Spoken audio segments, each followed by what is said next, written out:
And we've got all the right in the world on our side. And there ain't no reason to be afraid. And there ain't no reason to not take the challenge dead on. Because I'm going to tell you who we come from, folks. We don't come from some weak, jellyback, spineless people. That's not who we come from. None of us. And it doesn't matter what color you are, what nation your folks hail from, how much money you got. We all share the same name. We are Americans. And at Bunker Hill, there was Americans. And at Fredericksburg and Gettysburg, there was Americans. And at Iwo Jima, raising that flag on Suribachi, it was Americans. And at Pork Chop Hill, there was Americans. Quezon, there was Americans. And on 9/11, there was Americans who ran towards those burning buildings. That is who you share your heritage with.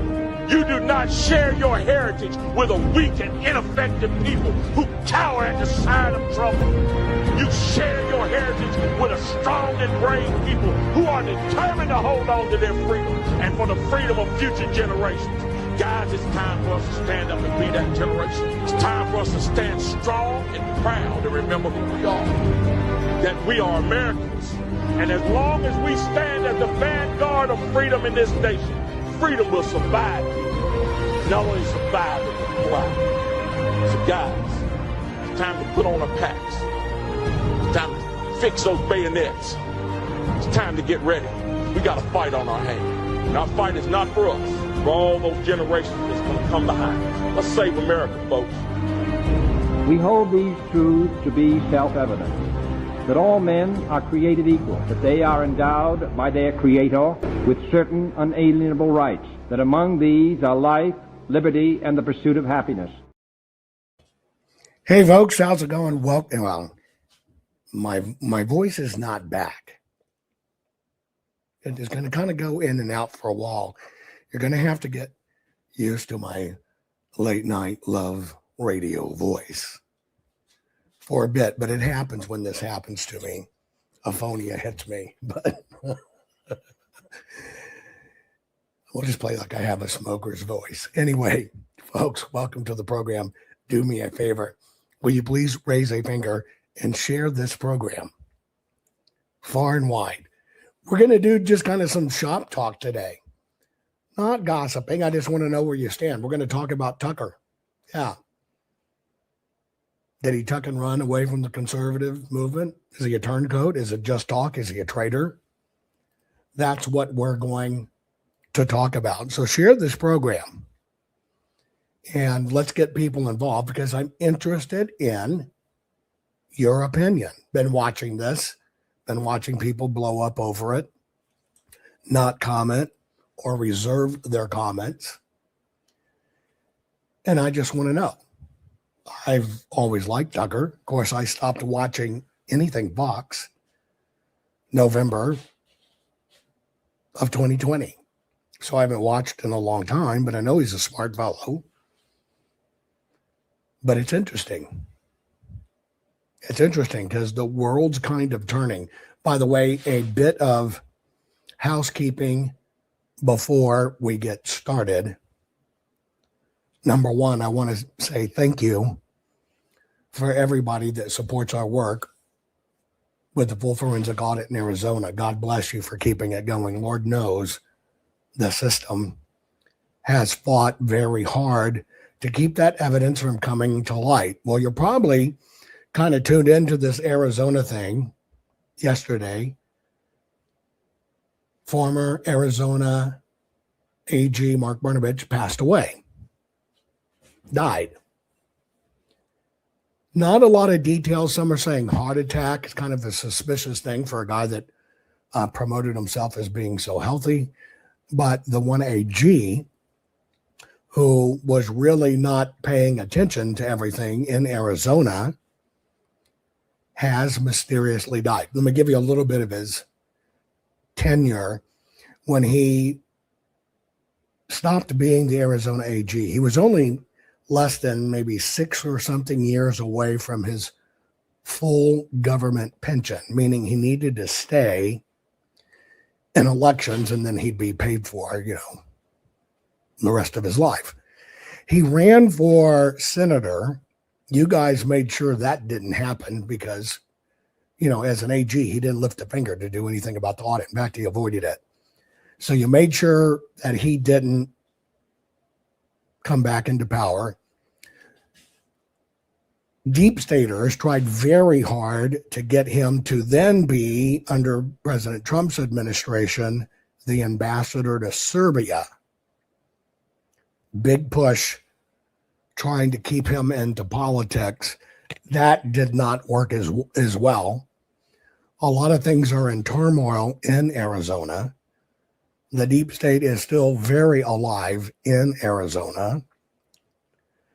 Big con, long con running in Arizona. But anyway, he has passed away. I hate to hear that for his family, etc. Let me remind you, one of the things we showed you way back when we're trying to get meetings with the investigators and everything, and we're in the midst of this audit, getting it done. Here is some of the content he would put out relevant to Arizona. It's Arizona Attorney General Mark Brnovich. We've gotten a lot of calls, a lot of emails, but there's one thing people definitely want to see. They want to see more Chucks. So people, you want more Chucks? You got more Chucks.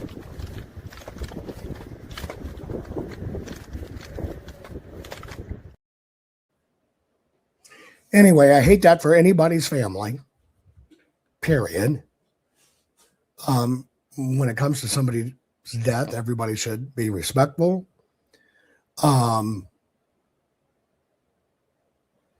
Brnovich was very much, should we say, at the top of the pyramid there in Arizona. And with more things coming out since the fight has stayed alive. See, the system didn't bank on the evidence staying alive. The system didn't bank on the people now knowing the truth. The system didn't bank on, well, just because you say you're a Republican doesn't mean you're a Republican. And people are seeing through this. Arizona's one horribly whacked state because you actually think you're in incredibly good conservative hands now.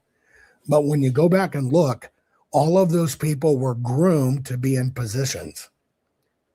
They leave nothing unturned. But anyway, that's just a bit of housekeeping. Former Attorney General Arizona Mark Brnovich has died suddenly at the age of 59. And boy, that keeps him getting younger and younger and younger every time we hear it. Today's program, by the way, is brought to you by the fine folks at Goldco. Man, if you're watching what gold and silver is doing, going through the roof, these are some interesting times. Here is all I'm asking you to do. I'm asking you just to go to jovanlovesgold.com, request your free gold and silver kit. That's it. And feed your brain. I'm not saying, hey, you need to become an investor in gold and silver. That is not what I'm saying. So quit putting it off. I'm saying feed your brain, especially if you have a retirement account, a savings account, retirement savings account, an IRA, a 401k, etc. There are ways you're going to have to protect it. Gold and silver is one of those ways to do it. You just have to understand what's going on. And I think gold is like what? I mean, silver is $90. When we started talking about this, it was 17. Just request the information. That's it. Just request the information. Feed your brain. Gold, we started talking about this less than 1,500. It's 4,600 plus. But I want to remind you, this is not about investing in precious metals. Don't get that wrong. Somebody sits there and said, I can't even buy one coin. That's not what I taught to you about. I taught you just to understand why you need to be familiar with this. And especially if you have a 401k, an IRA, or a retirement savings account, just get the information. Then when you see the information of why you need to be aware of these things, you might, right? You might. Somebody says my camera's getting worse. I'm fuzzier than normal. Have you ever just thought about the fact I'm aging right before your eyes? I know you hate to think that about me, but I'm aging. Here, let's see. Okay, so ready? I aimed a little too high the other day. Maybe my screen got sticky. I don't know. There. Do I look better? Do I look prettier?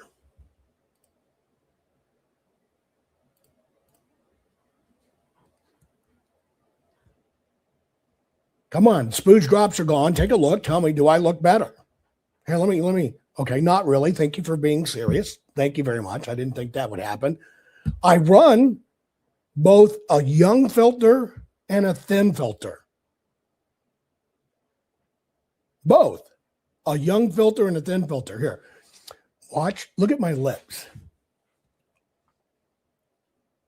Somebody says I'm a little fuzzy, but I shave more frequently than you think. Here, look at my lips. You ready? Tell me if you notice the difference. Here we go.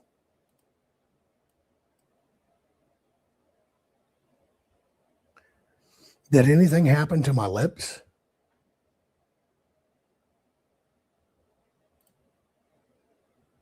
Do you know how hard it is to get a true fiber signal down here to the Bat Cave through a freaking mountain, in the middle of the mountains, down a river, into a hole? Hit it. Yeah, I have a filter. Here you go. Look at my lips. I'm going to turn a filter off. Are you ready? Can you see the difference in my lips?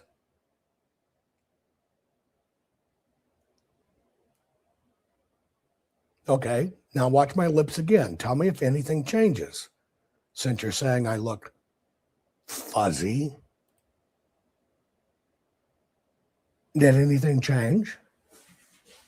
Because see, I look at myself and I expect my young and thin filter to work.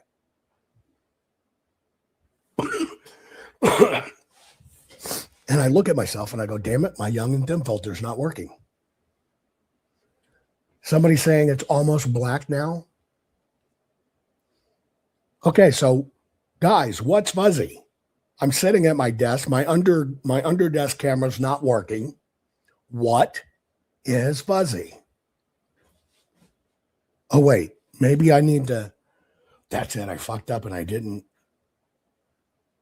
disclose which secret location I was in.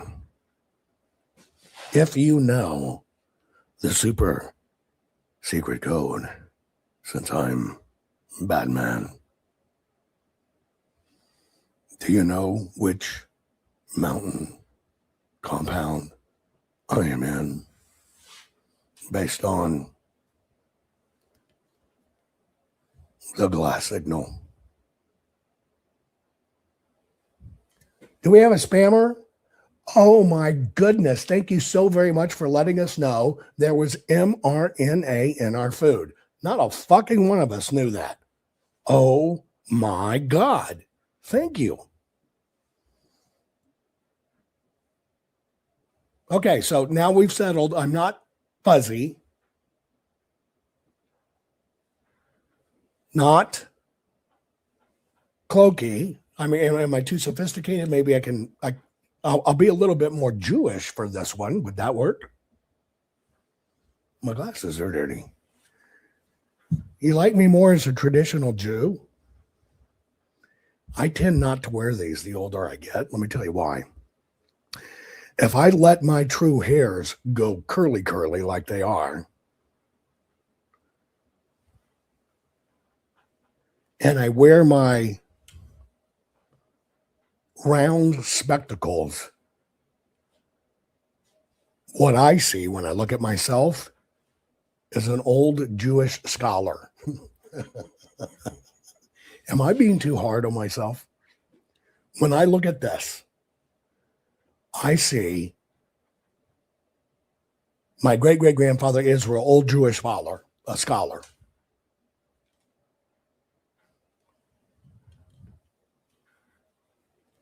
This is just my disguise. Oy vey. Somebody says they're like their Jews crunchy. Cool. Somebody says Richard Dreyfuss. Yeah, I get told quite a bit as I'm older. I do get told as I'm older. I can't tell if it's a compliment or not that I look like Richard Dreyfuss. Is that actually a compliment? Let me know. I don't know. All I know is we're going to need a bigger boat. Okay. Here's what we're going to do. We're going to talk about the tuck. You're right. We're going to need a bigger filter. We're going to talk about the tuck. And I only want to know your opinion, because opinions are flying all over the place about the tuck. And I want to know what you say, because people are coming out of the woodwork saying Tucker and Meghan have gone off the reservation.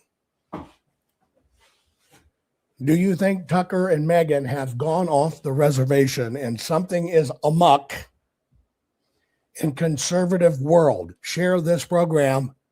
Little entertainment first. We'll be back in about 3 minutes. Share it. Get started. Follow the Money Griff Road. Follow the Money Griff Road. Follow the Money Griff Road. Okay, followers, today I'm headed to meet the great and powerful wizard of grift. Griff! He supposedly knows the secret to going viral without switching my opinion every 5 minutes, which would be nice. Quick question, Candace. Did you switch your stance on Trump again? Because factually, mathematically, and biologically, you've pivoted 4 times since breakfast. I evolved, Ben. It's called branding.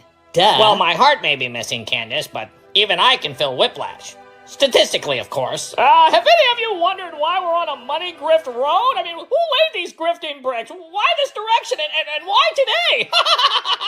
I need a zin! Tucker, we're going to get you a brain. Don't give me a documentary pitch until you can actually think, okay? I'm not saying it's a conspiracy, but it definitely is! Sorry about that. I'm trying to control that, but Candace, I mean, I can't keep up with you. I mean, one day you're pro-MAGA, the next day you're anti-MAGA, then you're pro-MAGA again. I mean, Well, maybe if you stopped yelling about lizard people, you'd read my updates. I have not confirmed the lizard people today! Griff! Follow the Money Griff Road. Follow the Money Griff Road. Follow the Money Griff Road. Well, if it isn't the Griff Squad. Candace, Ben, Tucker, Alex. Y'all switched sides so many times, I had to fact check Michelle's gender just to keep up with you guys. Wizard of Grift, tell us, how do we achieve stability, clarity, and consistency? This is the internet. Nobody came here for consistency. They came here for content. Always remember, pivot for profit. So you're saying we never needed truth? Truth? No. You just need a good thumbnail. Griff! Well, that does explain everything. Oh, sorry. That was purely a reflex. Follow the Money Griff Road. Follow the Money Griff Road. Follow the Money Griff Road. Warning. The following program has been rated Dilligaf and is intended for open-minded audiences. If the truth offends you, or if you are allergic to focused intensity, intellectual athleticism, or the occasional F-bomb or even irreverent humor, please switch off now. If your delicate sensibilities need to be worried about or addressed, might we recommend the Underwater Basket Weaving channel to you. Otherwise, sit back, enjoy the wisdom, insight, and wicked sense of humor. Cut the crap. How many times a day do you want to say that to politicians? The elite, the loony liberals, the fake news media, and the gender-confused, emotional socialist snowflake crowd. Cut the crap is your secret weapon for fighting for our freedoms and our great republic. It all begins with a massive mental enema, freeing you from the toxic news and politically correct views, which constipate your consciousness with stinking thinking. Your host, Jovan Hutton Pulitzer. He's known for calling out politicians and telling them to cut the crap. You've seen him on virtually every television network and listened to him on Coast to Coast Radio. And now he's here to help you learn to fight for America. Culture, race, and American politics. They all have one thing in common. They all need to cut the crap. Now, here's your host, Jovan Hutton Pulitzer.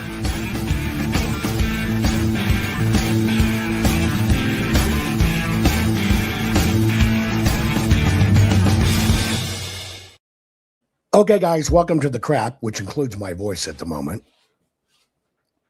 Welcome to Late Night Love Radio, where tonight, as you lay in your bed, get the visualization in your head. No, don't tuck it away. Pull out that tucker, tug on it, and decide for yourself, is that tucker a turncoat? Is it just late night love talk? Or is it a traitor worth tucking? Yes, my voice is still compromised, but my ethics are not. The industry, and when I say the industry, I'm talking about, we'll just call ourselves alternative media. Everybody's talking about how everybody, oh, Jovan, please call me late at night. Let me whisper sweet nothings in your ear. So everybody's talking about how Tucker, Candace, Megan, and everybody else seems to be off the rails. I want to give you a very simple observation. And when you learn the formula, it's very easy for you to gauge what's going on. When you choose somebody to give your vote to, and that's your time and your money and your effort and share, yes, you're voting for them, you tend to gravitate to people specifically for their expertise. This is my opinion. And you decide who you like, usually hopefully based upon, they tell you the truth or they give you the facts, and they make your life better. That would be my criteria, right? If I'm going to watch TV, I don't really watch mindless TV. I want to learn something. That's just me. But why? Because I'm investing time, and my time's valuable. If you were to look at the world of influencers, or whatever the case may be, you will tend to find a lot of them move all over the place. Somebody you started watching based on what do we need to know about elections and get them fixed. And then this day they're J6ers, and then this day they're lizard people, and then this day they're red tennis shoes and secret signs of Satanism with 7 rays of light. And they're just kind of all over the place. I want to let you know that is indicative of someone who is attempting to be relevant, searching for their formula, right? Searching for their formula. And most people can't even recognize it when they see it. Give you an example. It is like when you're in a junior high or elementary school, whatever the case may be. Everybody did this. When you started signing your signature, do you remember that? You started signing your signature the way you wanted to sign it. And then you finally decided on the signature that was you.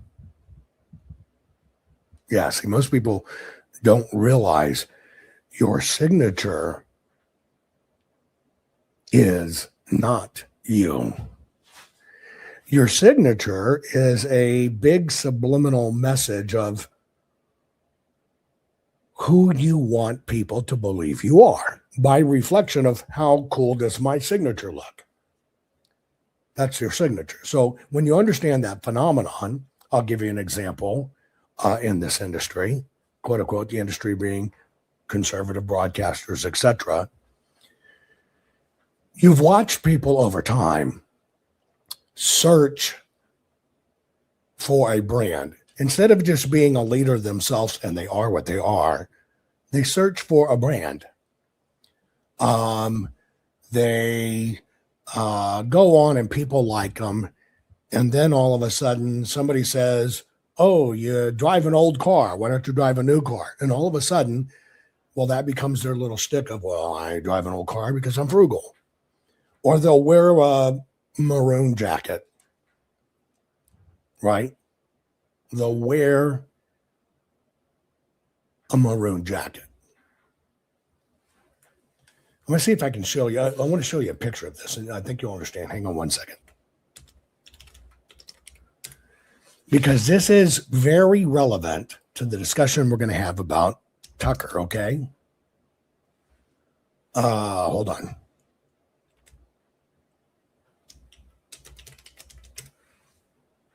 Because if I can use visuals, here we go. If I can use visuals, right? I want to help you understand what you're looking at in the world of packaging, etc. Because it's very key. One more. I got to find one more picture. Hang on.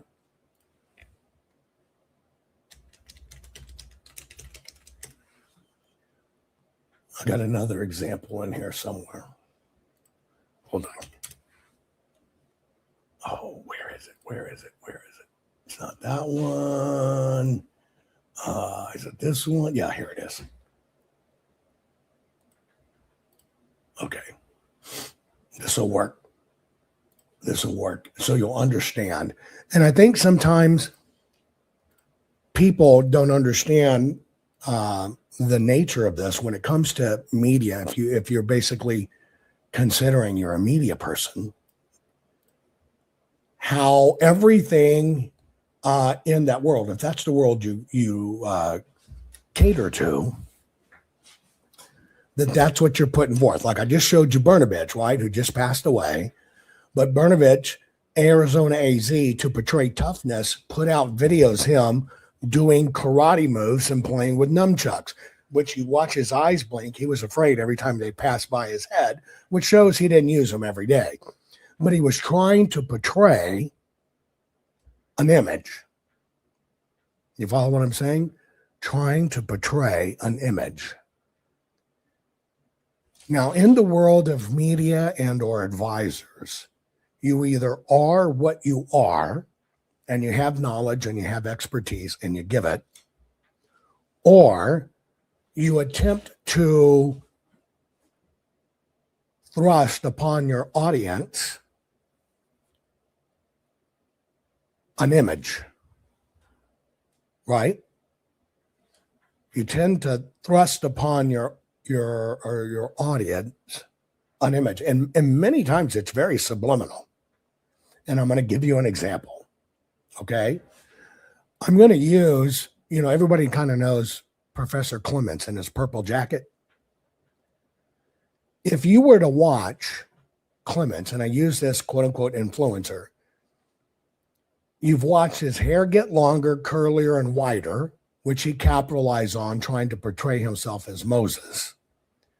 And during that time, he basically portrayed himself as what's called a traveling man, carrying a leather briefcase and a typewriter, and being on the road in the desert. I'm out in the desert, I'm all alone, but I'm making this journey. That's an image.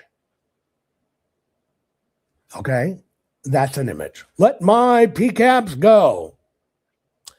Now, the image brought to you where when you see him, he decidedly wears that same maroon jacket and look. Now, why does that happen? That's called image reinforcement. So you keep on connecting. Oh, that's that guy. Oh, that's that guy. Oh, that's that guy.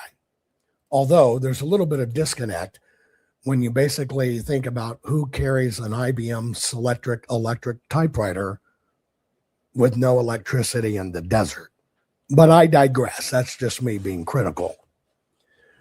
The newest branding that's going on, as you see here, is, what do you see? CNN, USA Today, Las Cruces News, Newsweek, and you see all these articles basically talking about him or snippets of him. What is that? That is basically trying to portray the image, I'm so important, look at all the media that talks about me. Okay, this is only a lesson in optics at the moment. In optics, to help you navigate life. And it's just like when we go back to Brnovich, which I showed you, and I'm going to show you one more time. Attorney Mark Brnovich, who just passed in Arizona, ignored everything about the Arizona audit, but was catching a ton of flack from the public. And so what he did for his image, because he's a politician, here is what he started putting out to the public. It's Arizona Attorney General Mark Brnovich. We've gotten a lot of calls, a lot of emails, but there's one thing people definitely want to see. They want to see more Chucks. People, you want more Chucks? You got more Chucks.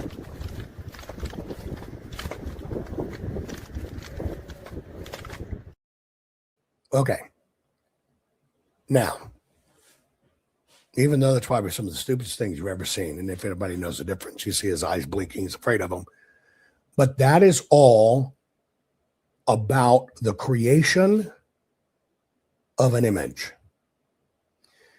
The image is what people want the public to believe about you versus what you actually are. And in Brnovich's case, he wanted people, he's dead now, he died the other day.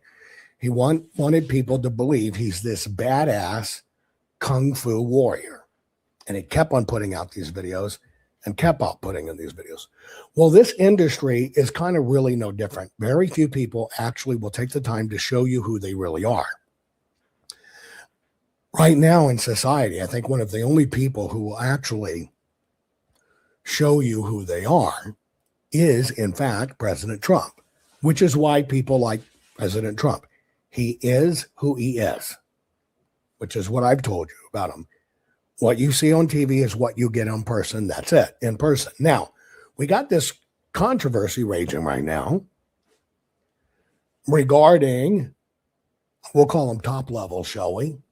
Tucker or Meghan, right? Or Candace, or whatever the case may be.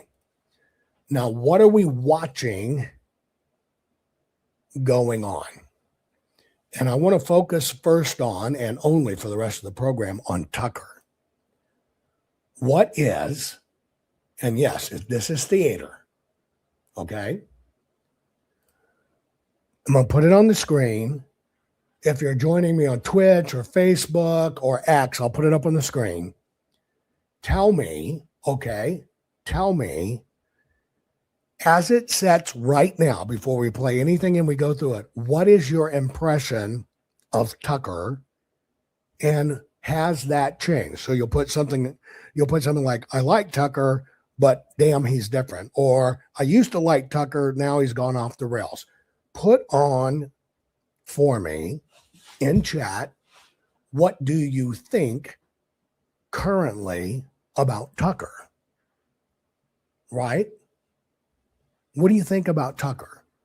Has something changed with him that has made you rethink Tucker? Some are saying he's changed. Some are saying he's now total anti-Semitic, right? He's off the rails. Some are saying, now, Jan, I don't understand, dear. Are you saying you're skeptical of him, or he is skeptical?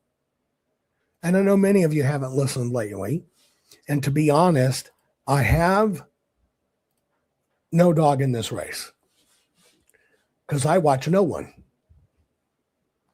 So I can't comment on what Candace does or what Tucker does or what Alex does or Ben Shapiro. I can't comment on any of them. And let me give you an example.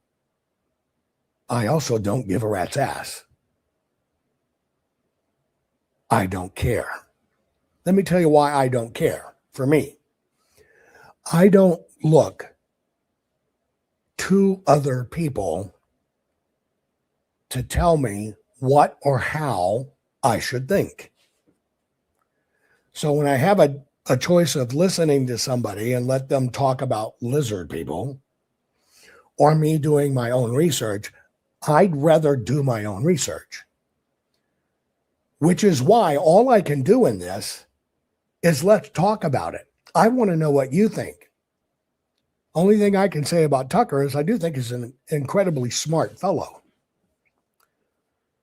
But my topic today is not, is he smart? My topic today is what's transformed for you? Because I see so many people talking about it, it means you want to talk about it.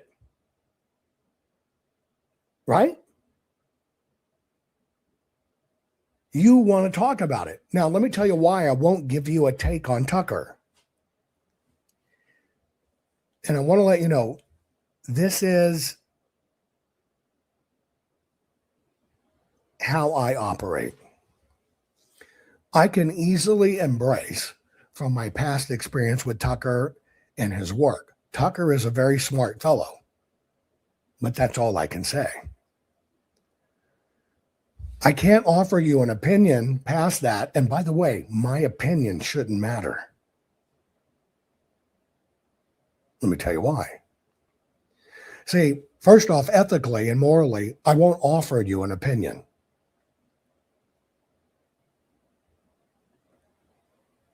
Because I don't consume his work.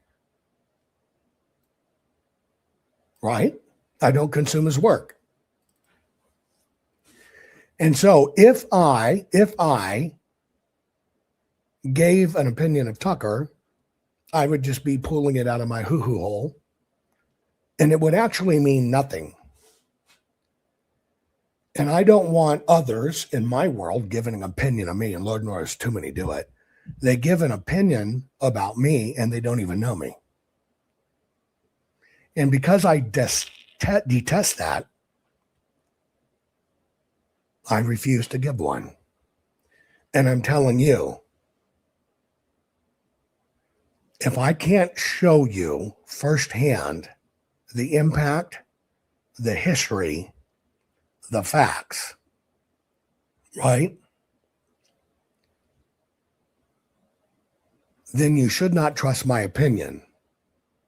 But because I'll show you the facts, the history, etc., then I want to give you enough information you can trust to form your own opinion. Because I am not here to give you any opinion. And I'll show you how transparent I am. Let's look at Megan. Here's my opinion. I bet she looks stunning naked. Now, that's the only opinion I could give you of Megan. And that is me giving you the truth. She is actually one great-looking woman. Kudos to being a mom and having a husband, right? If she was single, boy, game on.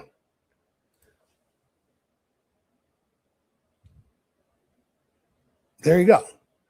That's the only opinion I could actually give you if I was to tell you the truth.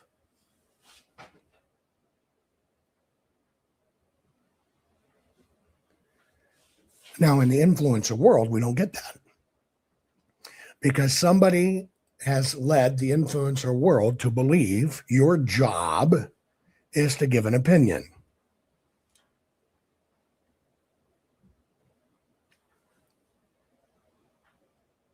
My question is, does your audience know that all you're doing is giving your own opinion? And for me, that's why I tell you, I don't watch other people's stuff. When it comes out of me, it's my own research. I do it. I look at it. Here it is. Here you go. Which is why you don't see the bullshit interview circuit with me. Or you see people on with me like Victor Davis Hanson who are true experts. That I'll do. The other stuff I won't bother with. That's just amplification. Now, let's pull this back. Because see, all I'm trying to do is get to the bottom of this. What do you think's going on? What do you think is going on right now? Because see, one of the things I can recognize is I can recognize something's going on. Now, not watching anybody's stuff, and I watch people search for topics like people that used to talk about CIA operations or elections. Now they're talking about lizard people.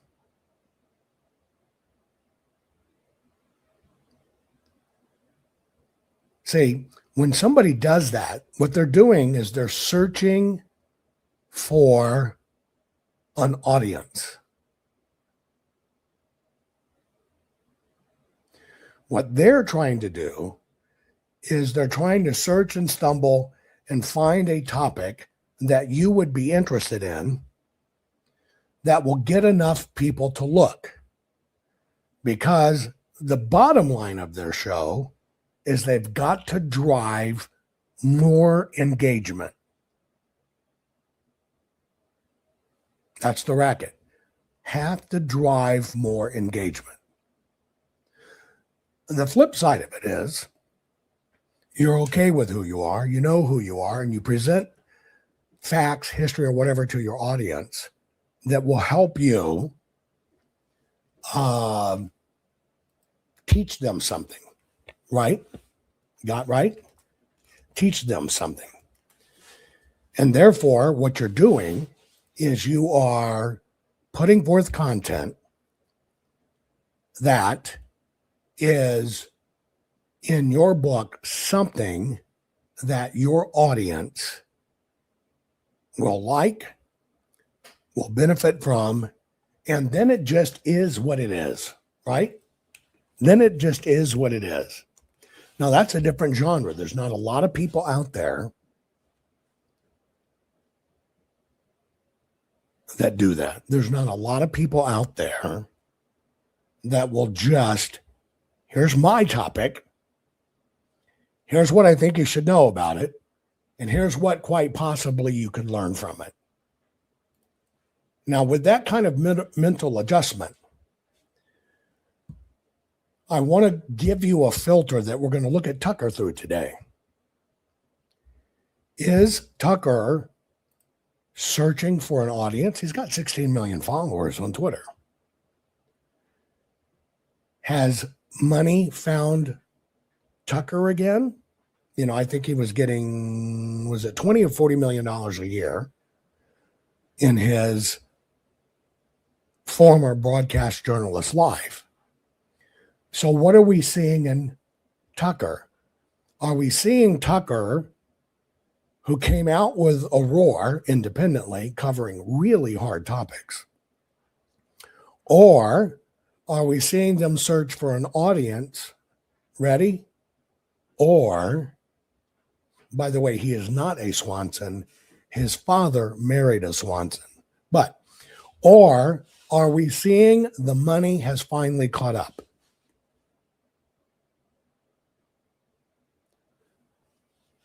This is what I want you to try to take a look at. Are we looking at Tucker's really not who we think he was? He's really not a smart guy. He's really not a conservative. Or it was just fake to begin with and he's a turncoat? Or is he just talking to get views? Or is he actually a traitor and has been bought off? That's what I want to know what you think. What do you think you're seeing? And with that, let's start with a little bit of Tucker's background. And again, as I say, the shtick is sort of built on this perception that he is the character he plays. He is every man, this kind of, he's not right-wing, he's a populist, fighting for you against the powers that be. This is the truck that I drove this morning. This is the truck I drive. It's a 1987 Chevrolet Silverado. There are no electronics in this. There's no air conditioning, there's no radio, and there's no way for the government to turn off my engine if I'm disobedient. And that's great as a shtick, but I'm just saying the moment that it's revealed not to be true, it's over. It's like you're worth $50 million. I'm not worth $50 million. 30 to 50. Get off the fucking internet, son. Don't stop believing that stuff. No. But see, I'm an out of the closet elitist. I don't run around pretending to be a man of the people. I'm absolutely not a man of the people at all. I had the privilege of not being interested in money because I didn't grow up in a family where we were worried about money, so I just never really thought about money. Tucker's great-great-great-grandfather was known as the Cattle King of California, the largest landowner in the United States in the 19th century. Just to give you an idea of the enormous wealth. Well, it's kind of like a Kramer versus Kramer situation, right? They got a divorce and she took off. Tucker and his brother did end up with part of the oil and gas minerals that she owned in her estate. So even that went well for Tucker. Well, I'm extraordinarily loaded just from money I, inherited from my number of trust funds. From the Swanson deal. She wasn't your mother. That's how I felt. I had a mother. That's my right. dad got remarried to someone I think of as my mother. 1979, the father, he's going to marry Patricia Caroline Swanson. She is the heir to the Swanson billion-dollar fortune, the frozen food family. Serve Swanson dinner soon. I'm extraordinarily loaded just from money I, inherited. You're a trust fund baby, are you not? No, completely. I've never needed to work. I think there's kind of a deep phoniness at the center of his shtick. I worked in a kitchen in 1985. Everybody in the kitchen had a criminal record. Every single one. But of course, every dishwasher has been to prison for something, right?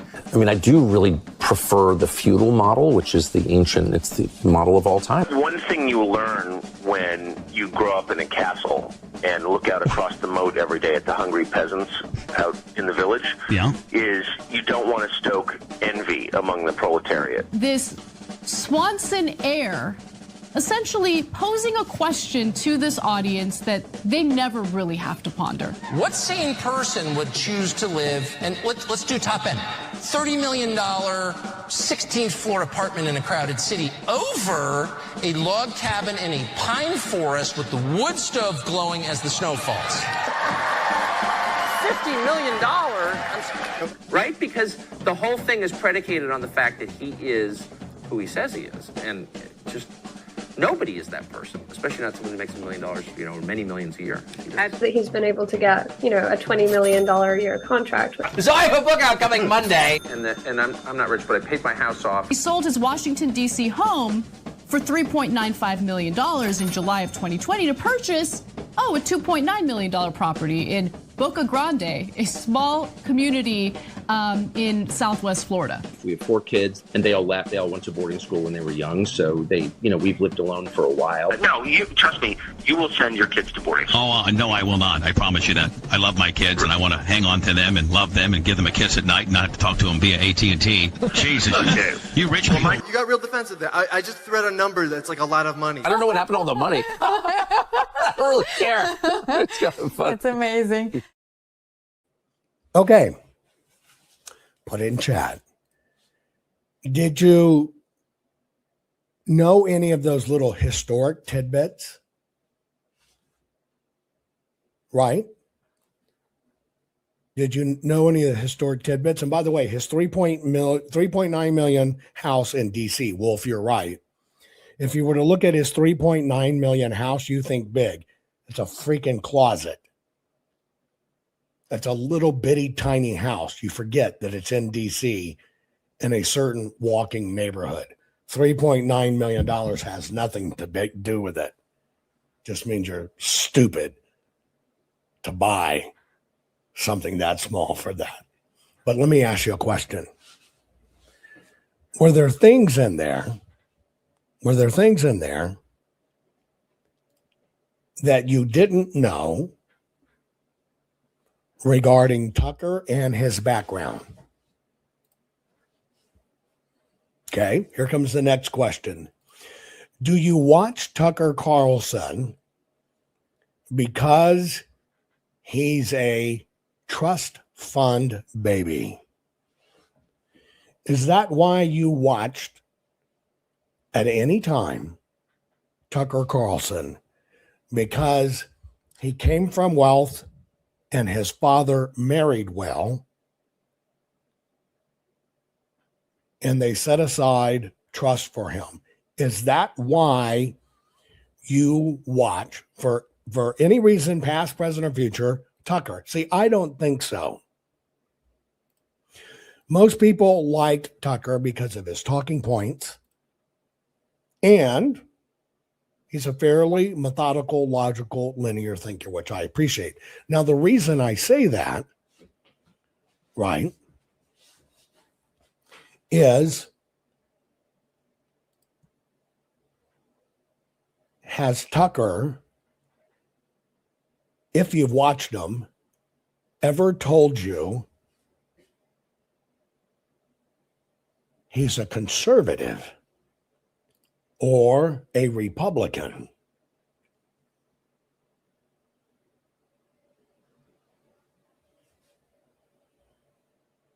It's not a trick question. Has Tucker in his work ever told you he is a Republican or conservative? You're gonna find it's very, very hard to find that nailed down with Tucker. Now, why is that?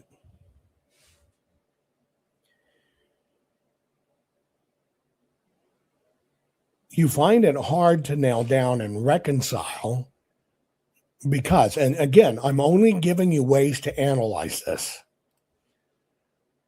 And all my hopes for anyone, friend or foe, is that people honestly analyze you for who you are.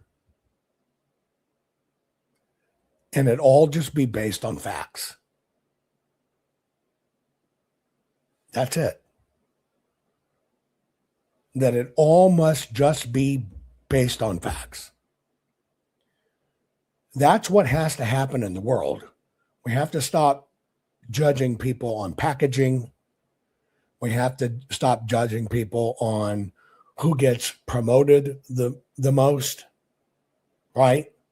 Who gets seen on TV the most. Where we need to get, in my personal belief in society, is we've got to know what people really are and judge them on what they really are. Okay? I think if you were intellectually honest, you would find you were drawn to Tucker because he would ask deeper questions and he would obviously think about it. Now, do you know that Tucker has never said he's a conservative? Now, see, that begs to differ. Where's the disconnect? So when I sit back and look, because really I'm only looking at information input in all of this, I just want to understand what I'm seeing. And just because people don't,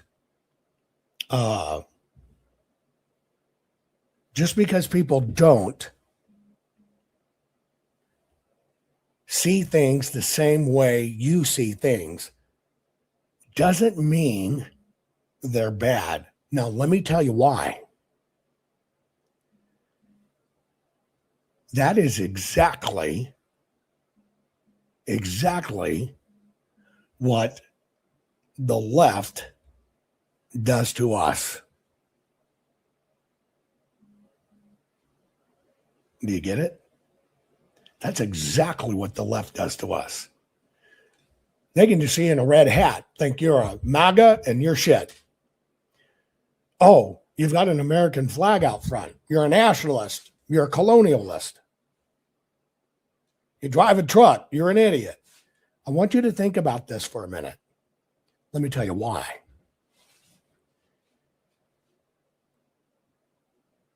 As humans, we have to open ourselves up to be able to look at things objectively, or we're always being played.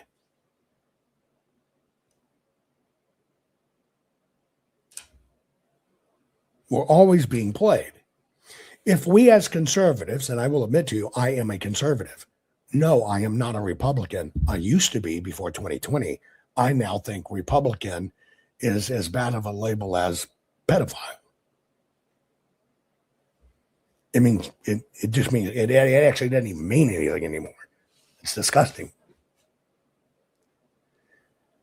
But when I realize that the very things we ran away from, media, labels, groupings,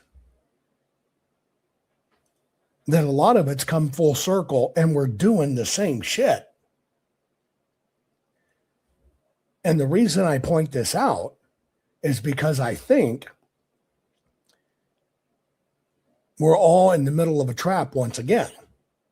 Because we think when somebody wears a label that you can identify him. Oh, he's a conservative. He's one of us. No. Which is why I'm just doing a very sobering look and saying, let's talk about Tucker. What are we really seeing? Are we seeing somebody's a turncoat? Well, the reality is Tucker has never told you he's a conservative. He'll tell you he's against abortion. That is a conservative value. He was on, quote unquote, a Fox News network, which was considered conservative. Here's what's really ironic. The left said Fox News is exclusively the Republican talking point network, which isn't true and wasn't true. But isn't it funny? People will look at Tucker, assume he's a conservative, assume he's a Republican because he was Fox, and we're actually doing the very thing that the leftists said Fox was. You see how really interesting this kind of turns around? Because Tucker's never told you this. And I'm not going to bat for Tucker. I'm going to bat for what are we seeing? What is going on in our society? Can we look at this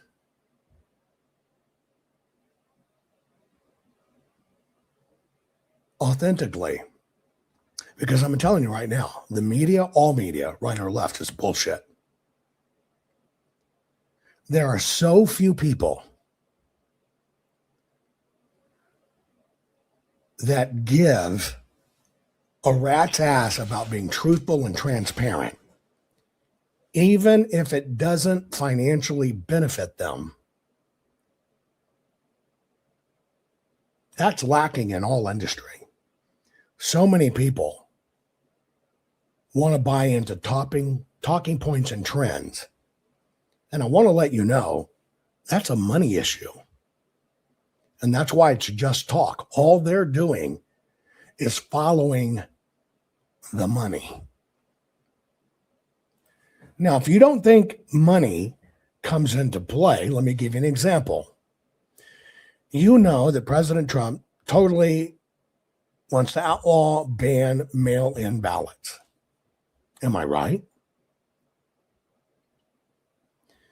What did the GOP pay millions of dollars to people, influencers, like Scott Pressler, to go out and say, bank your ballot, bank your ballot.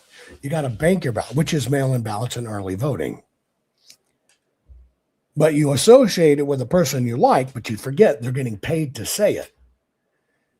You support President Trump, the president of the United States, saying we got to get rid of these fucking mail-in ballots, and you support, well, Scott Pressler, he's doing work. He's a hero.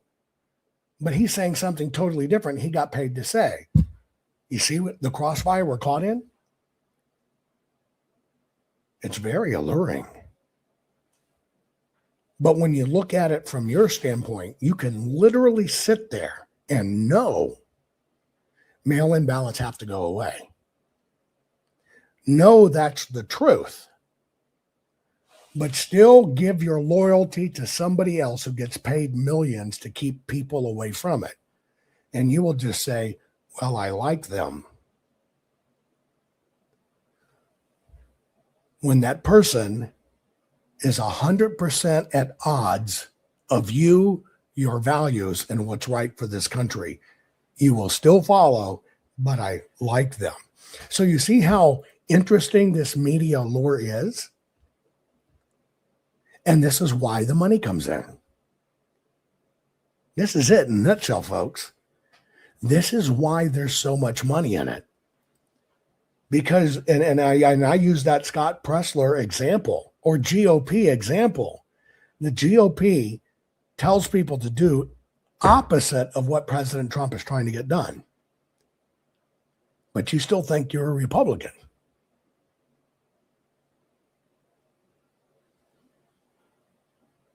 See, this is the crossroads I think we're at.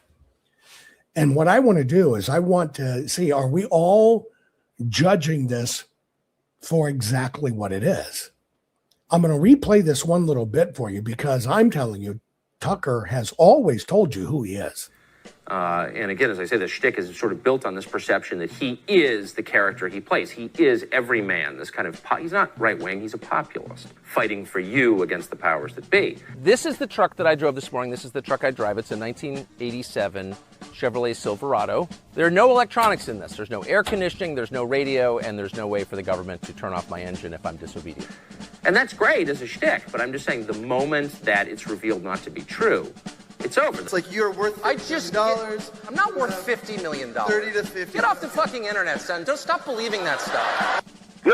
But see, I'm an out of the closet elitist. I don't run around pretending to be a man of the people. I'm absolutely not a man of the people at all. I had the privilege of not being interested in money because I didn't grow up in a family where we were worried about money, so I just never really thought about money. Tucker's great-great-great-grandfather was known as the Cattle King of California, the largest landowner in the United States in the 19th century. Just to give you an idea of the enormous wealth. Well, it's kind of like a Kramer versus Kramer situation, right? They got a divorce and she took off. Tucker and his brother did end up with part of the oil and gas minerals that she owned in her estate. So even that went well for Tucker. Well, I'm extraordinarily loaded just from money I inherited from my number of trust funds. From the Swanson deal. She wasn't your mother. That's how I felt. I had a mother. I mean, that's my right. dad got remarried to someone I think of as my mother. 1979, the father, he's going to marry Patricia Caroline Swanson. She is the heir to the Swanson billion-dollar fortune, the frozen food family. Serve Swanson dinner soon. I'm extraordinarily loaded just from money I inherited. You're a trust fund baby, are you not? No, completely. I've never needed to work. I think there's kind of a deep phoniness at the center of his shtick. I worked in a kitchen in 1985. Everybody in the kitchen had a criminal record. Every single one. But of course, every dishwasher has been to prison for something, right? I mean, I do really prefer the feudal model, which is it's the model of all time. One thing you learn when you grow up in a castle and look out across the moat every day at the hungry peasants out in the village is you don't want to stoke envy among the proletariat. This Swanson heir essentially posing a question to this audience that they never really have to ponder. What sane person would choose to live, and let's do top end, $30 million, 16th floor apartment in a crowded city over a log cabin in a pine forest with the wood stove glowing as the snow falls? $50 million, right? Because the whole thing is predicated on the fact that he is who he says he is. And just nobody is that person, especially not someone who makes $1 million, or many millions a year. That he's been able to get, a $20 million a year contract. So I have a book out coming Monday. And I'm not rich, but I paid my house off. He sold his Washington, D.C. home for $3.95 million in July of 2020 to purchase, oh, a $2.9 million property in Boca Grande, a small community in Southwest Florida. We have 4 kids, and they all left. They all went to boarding school when they were young, so we've lived alone for a while. No, you trust me. You will send your kids to boarding school. Oh, no, I will not. I promise you that. I love my kids, and I want to hang on to them and love them and give them a kiss at night and not have to talk to them via AT&T. Jesus. Okay.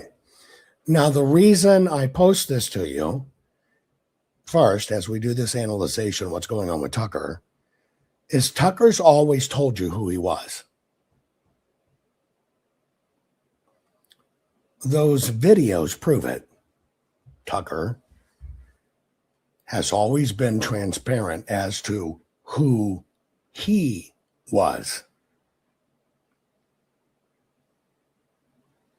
Now, the next part of the, hold on, let me get rid of somebody trying to promote messages in my Rumble, which is a no-no.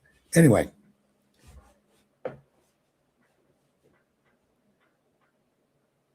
you heard Tucker say, I'm not rich.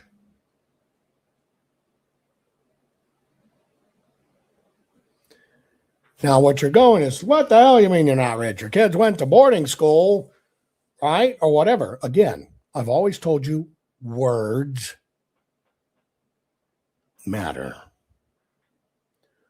Words matter. Here's a question for you. Do you think your definition of rich and Tucker's definition of rich are the same? Put it in chat, yes or no. There you go. It's a relative term. So when Tucker says, I'm not rich, people use this, they'll twist it and go, what the hell are you talking about? Are you a trust fund, baby? Anybody has a trust fund, got to be rich, right? See, that's where I try to help you understand words matter. And if you're going to invest your time into someone, you should understand, because I can tell you, some people would think they were rich if they had $150,000 in the bank and their house was paid off, or if they had $150 million in the bank, or if they have $1.5 billion in the bank. It's all relative. But here's the difference. When you hear people say that, here's what you need to understand. And this is the most important lesson. It's not about you. Because you don't have the same manual and you don't have the same dictionary. Now, this is where I think the system pits everybody against each other. And that's why I'm even trying to do this. How much are we seeing is an operation? How much are we seeing because it's being a turncoat? Or how much we're seeing because it's just business? That's all I want to discern. And again, I tell you is, I can't do this for you. I can't give you an opinion on Tucker because I don't watch. But I can tell you, if somebody gets a $20 million a year contract, their definition of rich is probably not the same as yours. And when it comes to kids, there are pros and cons of why you send your kids to boarding schools. I can actually see both sides of it. I can see what's good about it. I can see what's horrible about it. But it's all variable. And so again, I'm trying to put this aside to help you analyze, okay, what are we seeing? Well, the reality is Tucker comes across as a simple guy and has always told you, I'm not a Republican. Now, why do I even go to this? Because some people will say, he's a freaking liberal now. He's a freaking liberal. He's a turncoat. He's a traitor.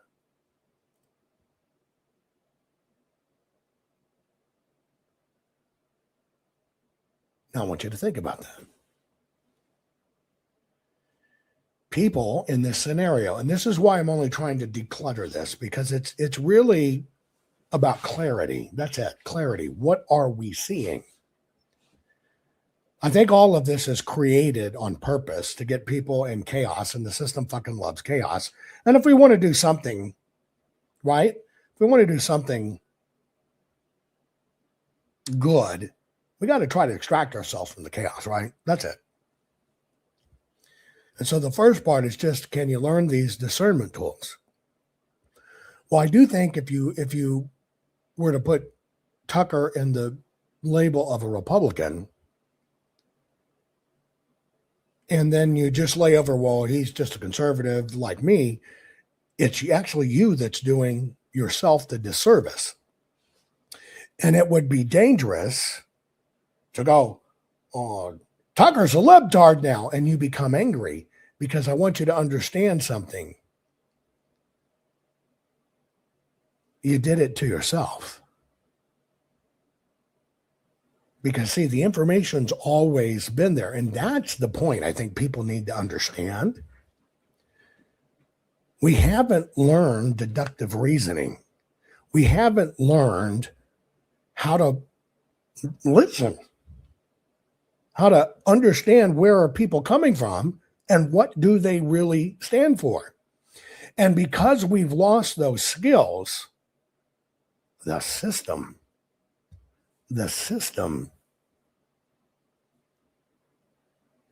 makes you feel uneasy, and then you feel tricked and betrayed. And when you feel tricked and betrayed, what happens? You get more pissed off. It's the shaking of the jars like the ants. What's really going on is this massive shaking of the jars. But see, we always need things and people to point at. And by the way, if you go looking for shit, you'll find shit. You go looking for gold, you'll find gold. You go looking for wisdom, you'll find wisdom. Even in total stupidity, you'll find wisdom, because stupidity teaches you wisdom. You follow what I'm saying? In other words, you get what you expect, because you will always find it, because you've tuned your brain frequency into it. What you really have to ask yourself, and let me give you an example, does Tucker matter? Now, the first part I'm going to show you is I'm going to show you why Tucker matters. This is the entire scope of the game. So the first piece I'm going to give you is why Tucker matters. Get ready. It's not what you think it is. We've spoken about Tucker Carlson a lot in previous episodes. And it's making some noise. Yeah, you know what? I think he's an important person. We've got to follow him. Umar ibn Khattab. Now today, we know media is a powerful place, man. Right? If you win the media war, media. Yeah. Right? As in, if we took a victory from this, if there's anything for us to say we did this time with Allah's permission, Tawfiq, it's media. Yeah. I'm saying this guy is, in my opinion, the strongest guy in the media right now. I mean, yeah, his millions of views. Anytime he posts anything, I always monitor. Like, it's just the views. It's not just that. This guy has got very strong footing and following, and he's got conservative voice in the right wing in the USA, yeah, in the UK, and the Middle East.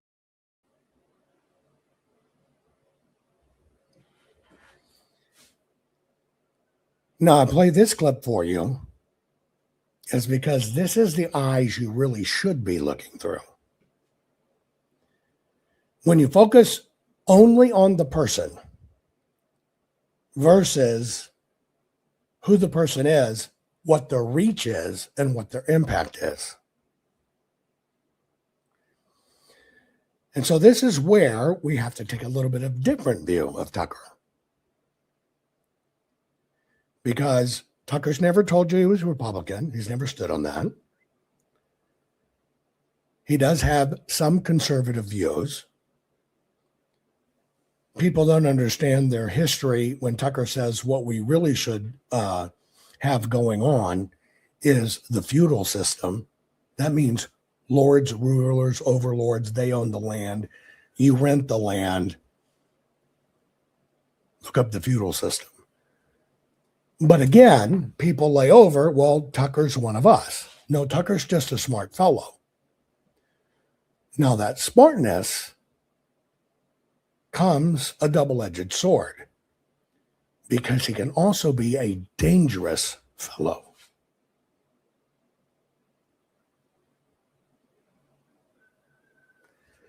This is what you have to consider when you look at all of this. And even when you say, well, Tucker doesn't matter, I want to let you know, Tucker does matter. Even though I don't watch Tucker, only because I stay in the purity of focusing on myself. But you have to understand, how does it work in this whole geopolitical sphere? Here are devout Muslims on the radical side telling you, Tucker's the bomb. Tucker's the man. Tucker has power. Now, let's say you had somebody who was perceived as a conservative, and the Islamic world was making a play for the United States of America. Let's just play, our borders were open, Muslims are being flooded in, Muslims are mucking as much of the American system there is and trying to take as much money out to hurt America and bring it under Sharia law. Now, let me ask you a question. Is Islam, unlike any other client in the world? Here's what I mean. Islam as well uses ad agencies.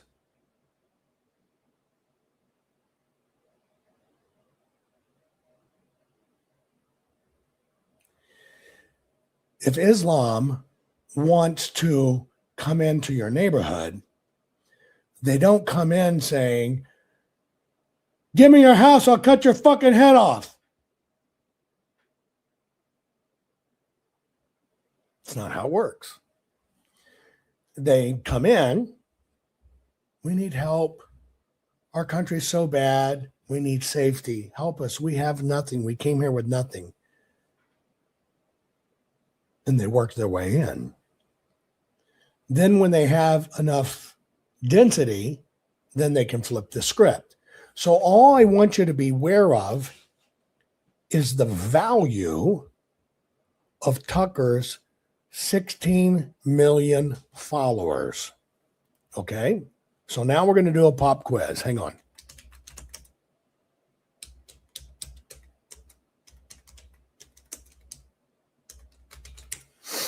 Okay.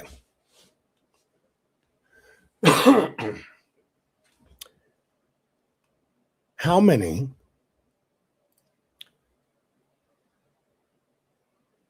views on a strong evening, right? On a strong evening of prime time. Prime time. And that prime time window is about a 5-hour window. Okay? How many strong prime time viewers would an average cable network get in prime time? Do you know that number? Average prime time per half hour. Do you know that number? Somebody says 2 million. Somebody says 10 million. Okay, you ready? MSNBC's primetime bona fide viewers per half hour during the primetime window is only 915,000 viewers. But you have to divide that by the primetime window, which is basically 10 half hours. It's about 45,000 people.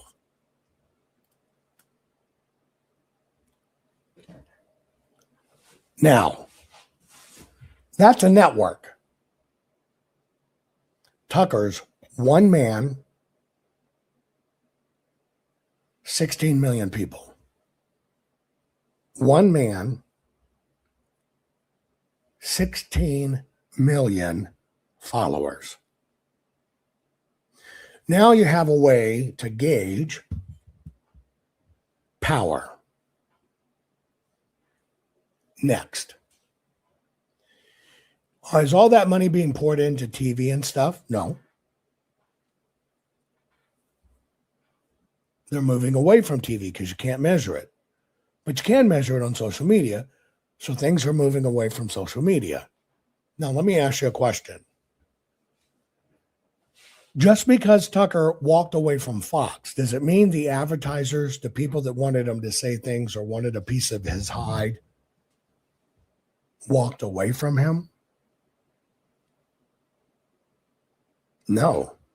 Actually, it's quite the opposite, because now he controls his own statements. He doesn't have standards and practice overlording him, which basically means he's a far more valuable commodity. Now you're beginning to get the picture of, okay, well, let's talk about dynamics.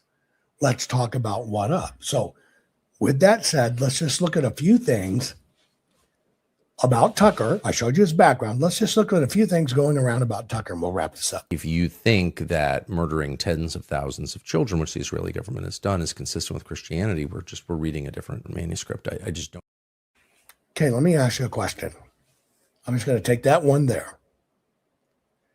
If you think murdering tens and thousands of children are okay, which Israel has done,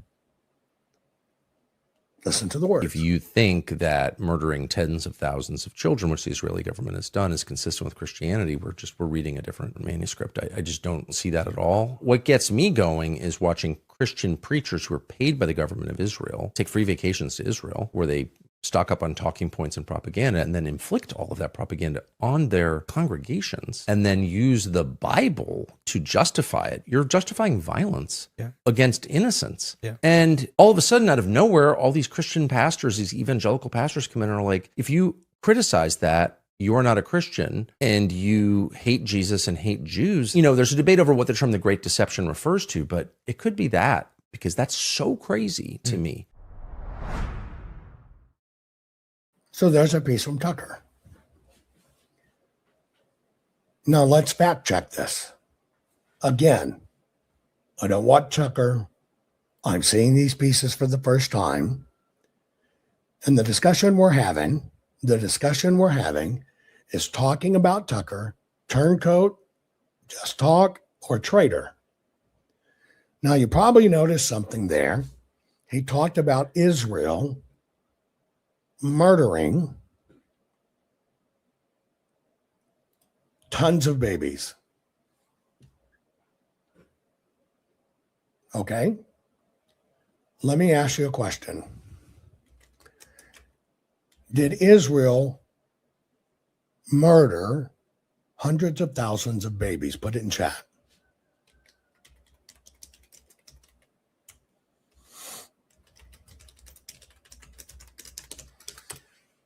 Did Israel murder hundreds of thousands of babies? Simply, Gail says, yes, they did. Somebody says long ago. No, etc., etc. Okay. So, which is it? Can't be both. Which is it?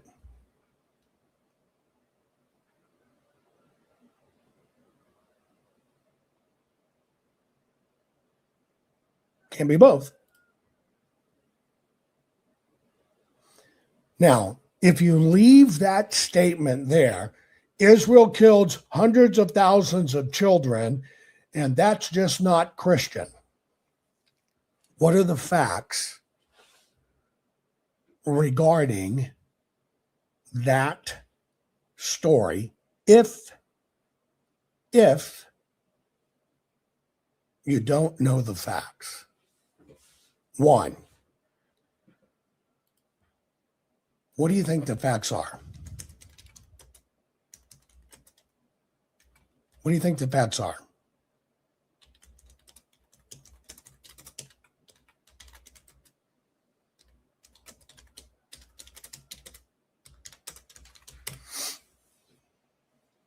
Do you know? We're going to do this together. What do you think the facts are? So let's just start at its simplest. Has Israel caused the death of hundreds or thousands of children in the Gaza Strip?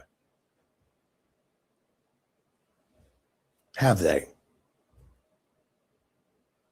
Has Israel caused the death of either hundreds or thousands of kids in Gaza?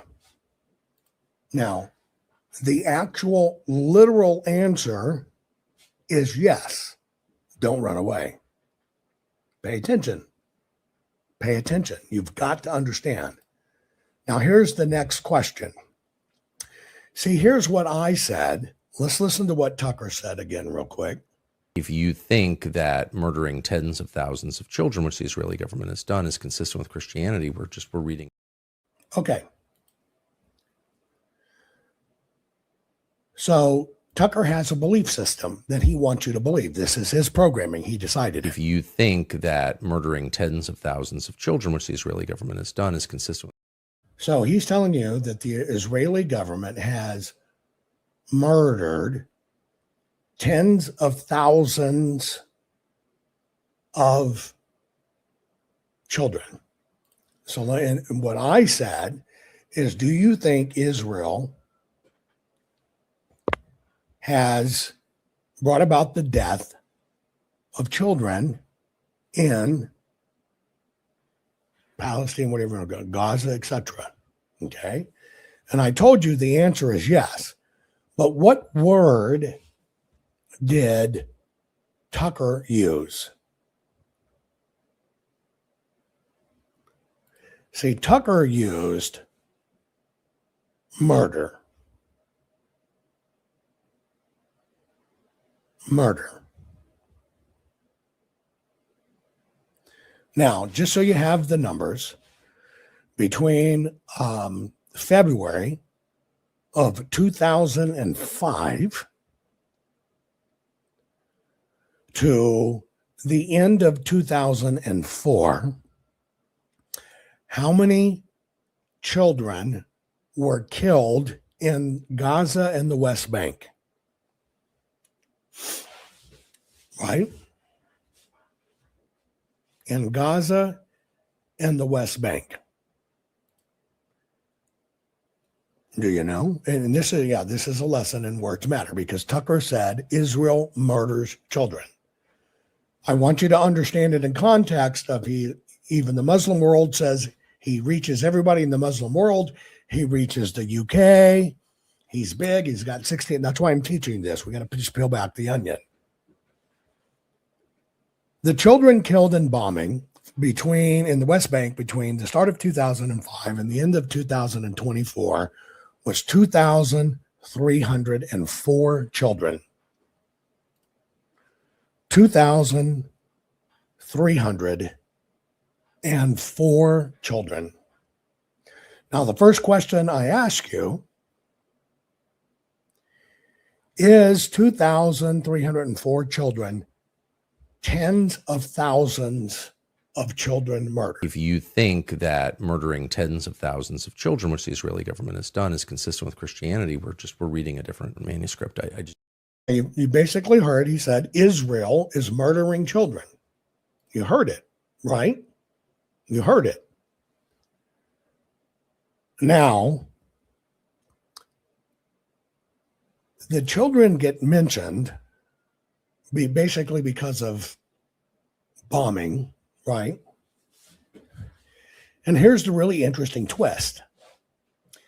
If you look at what Israel does, is Israel will in fact bomb Gaza.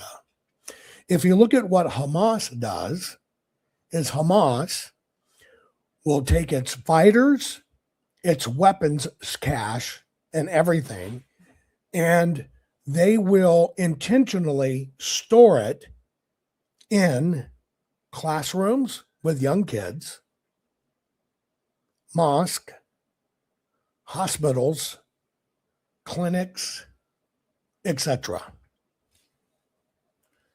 So the first thing that Hamas does is the reason you see all those weapons in schools. Why does Hamas do it? Why does Hamas do it?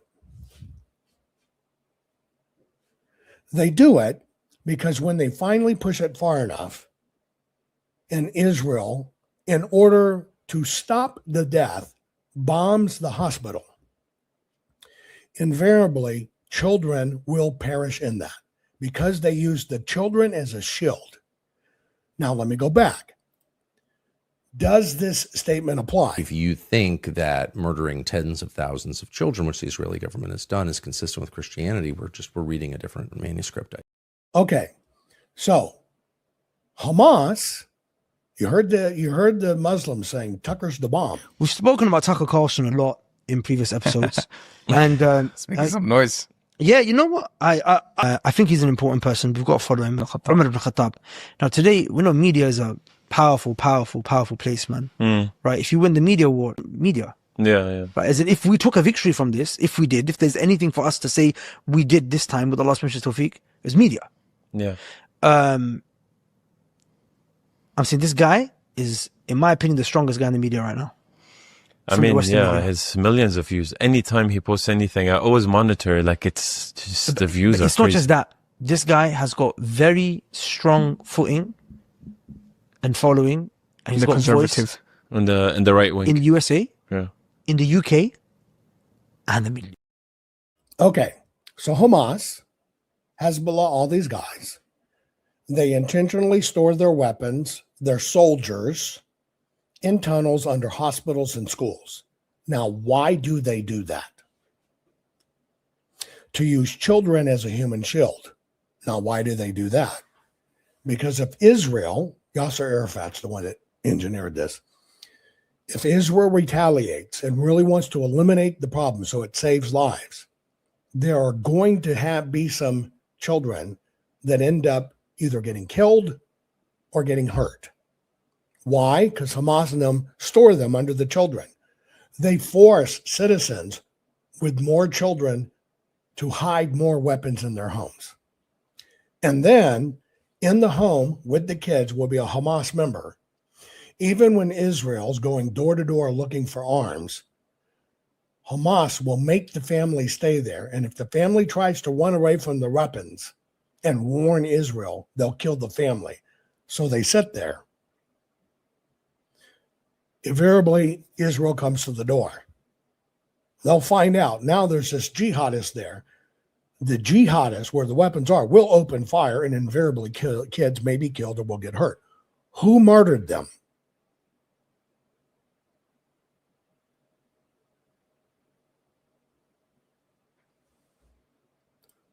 Who murdered them? See, that is all designed to make Israel look bad. Because, see, then the story doesn't come, we're taking out a terrorist network. It comes, well, the Jews killed kids. That's all propaganda. Now, if you were to look at UNICEF and all of these extremely liberal organizations, they will try to tell you that over 11,000 children have been killed in Gaza in the last 12 months. What are the actual numbers? If I gave you those same years that I gave you, they claimed over 50,000 children were killed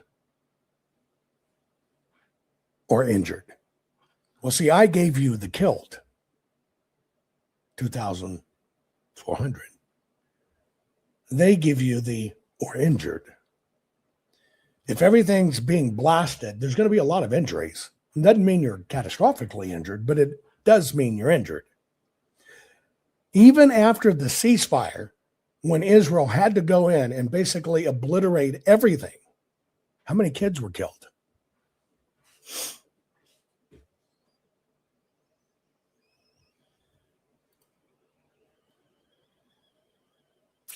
$100. And all that obliteration because Israel took great care to go down in the tunnels, ferret these things out, and make sure children were saved. But what becomes the story?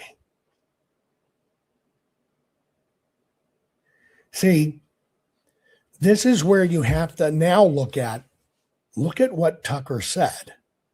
Now I'm going to play it back to you, and I'm going to basically let you know this is 100% the sales message of Hamas. This is what Hamas wants the UK and America to believe. Let me play it again when you understand it through that filter. If you think that murdering tens of thousands of children, which the Israeli government has done, is consistent with Christianity, we're reading a different manuscript. I just don't see that at all. What gets me going is watching Christian preachers who are paid by the government of Israel take free vacations to Israel, where they stock up on talking points and propaganda and then inflict all of that propaganda on their congregations and then use the Bible to justify it. You're justifying violence against innocents. And all of a sudden, out of nowhere, all these Christian pastors, these evangelical pastors come in and are like, if you criticize that, you're not a Christian and you hate Jesus and hate Jews. You know, there's a debate over what the term the Great Deception refers to, but it could be that, because that's so crazy to me. Now look at the seed he planted in that. Israel murders tens of thousands of children. That is factually bullshit. If you excuse Hamas, if you excuse the terrorists, if you excuse them strapping it all to kids and making them stay there, then I got to basically tell you, your ethics are wonky. Because you have to excuse all of that to even get to the point that said they happen to have been killed. But to say they were murdered? Now, what did he really hook this to? The Great Deception.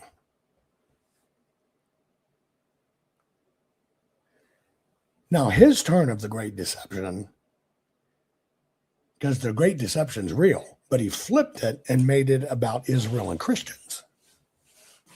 Who sells you that message that the Great Deception is Christians are the ones that are deceived?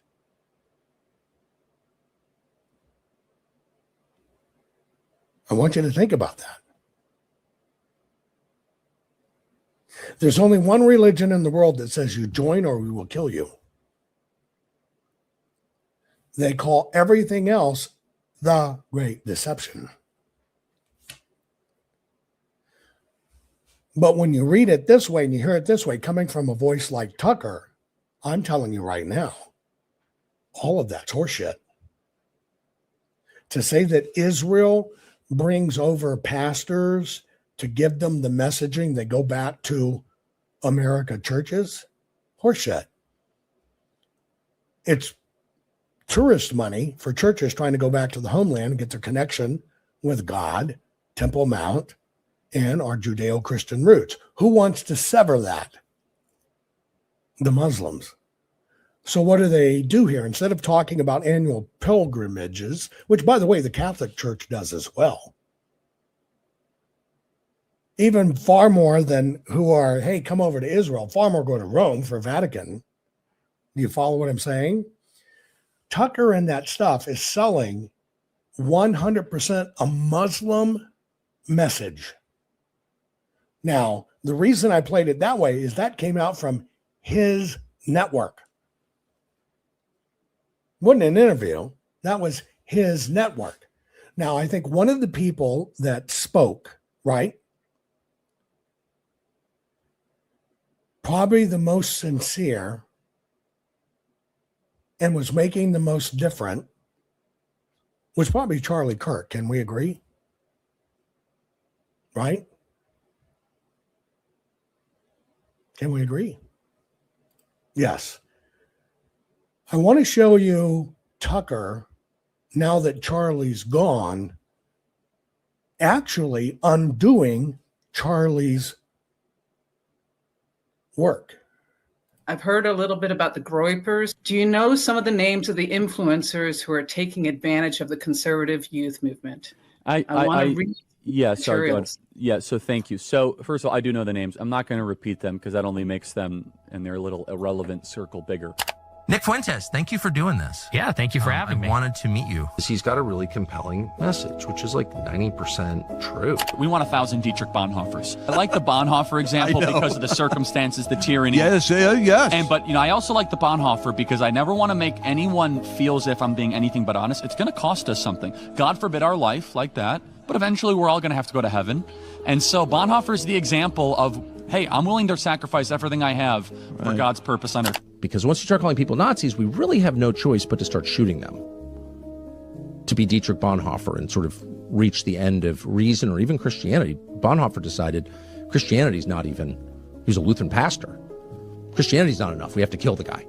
I'm not judging Bonhoeffer, who was a great man in some ways, but... Why do we give $3.8 billion to Israel, especially when they deliberately attacked the USS Liberty in the 1970s? That is incorrect. Do not peddle conspiracy theories in our event. That is not acceptable. Do not say that. Well, we put up with the attack on the USS Liberty that everyone's so afraid to talk about, clearly targeted on purpose by a country we're supporting, Israel. You get rid of Christianity, and then, even more dangerous, you go from secularism then to Islam. Because then you're like, well, we have to believe in something, and then you bring in a completely different ideology that's at odds with Western values. He's like, you know what Islam means? Submission. And like, let it hang in the air. Like that was self-evidently disgusting. And I was like, I kind of think submission to God is like the whole point of life, but I didn't say anything. I was like, I don't think I'm against that, actually. I cannot see a single Western country that has become more Islamic and has become a better place to live that is happier or freer. By what metric? Just happiness, quality of life? Everything from quality of life, from cultural cohesion. Sharia law is bad, Seth. I don't know if you've heard that. It's bad. It's worse than what's happening in New York and Detroit. It's just bad. A tragic truth of war is that civilians die. I don't like it, and you don't like it. And they brought it upon themselves. The only operation and entity to blame is the leadership of Hamas, not the Israeli government, for fighting this defensive war after they were invaded. The essence of the Christian faith. And killing tens of thousands of children and then making excuses for it on behalf of a foreign government is not in there. Why is it that they haven't built a new school or hospital in the last 5 years? Hundreds of millions of dollars pour into Gaza. It's because Hamas runs Gaza right now, and they're a terrorist organization. Hamas is a group of jihadis. They're Islamic extremists, which they also claim constantly. Which I don't know if that's true, by the way. It seems more like a political organization. And it really goes down to the hatred of the Jews. And that's really where you need to meet people, is at the basic, it's not anti-Zionism. I'm so sick and tired of hearing that. It is anti-Semitism. Because if it was Zionism and the Arabs were all of a sudden, in control, then people, that's fine, whatever. The Zionism is the idea that Jewish people should have a home. But if you hate Jews altogether, then of course you're going to hate the idea that they have a home. An attack on Western civilization looks like this. It's tribalism, it's identity politics, it's DEI, it's whatever. It's Zionism. What is the justification for simply Christian Zionism? We as evangelicals, we believe that there's prophecy in the Bible, and there was a prophecy that Israel will be scattered and then brought back together.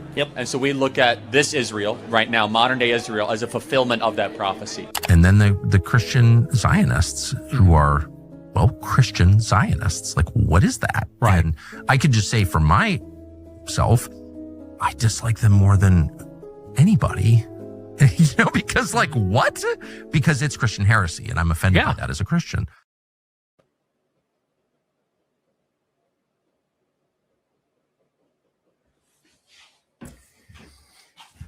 Unless you unpack these and look at them in context, which I do, I'm a teacher, not a broadcaster, to show you these, the subtleties of the words and the context get missed, like this Nick Fuentes, right? You are watching why I am banned. Because the truth is the truth is the truth is the truth. The system cannot afford people like me to reach more of you. Because it's all a game. Let's look at this kid, Nick Fuentes, who recently it's been proven he's an operative. He's been placed in there, given these big audiences, and he convinces the Jews are bad. It's the synagogue of Satan. It's all this other stuff. Look how many conservative broadcasters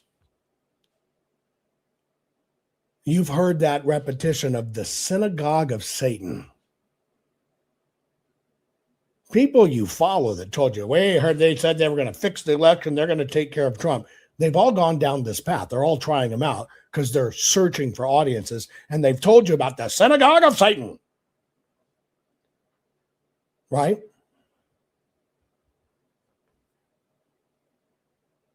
Well, this Candace doing it, and Tucker doing it, and other people doing it, and repeating this synagogue of Satan you've heard, like this Nick Fuentes. There's a 19-year-old boy right now, star athlete, Catholic school, by the way, star athlete, and he's probably going to go away for at minimum 20 years.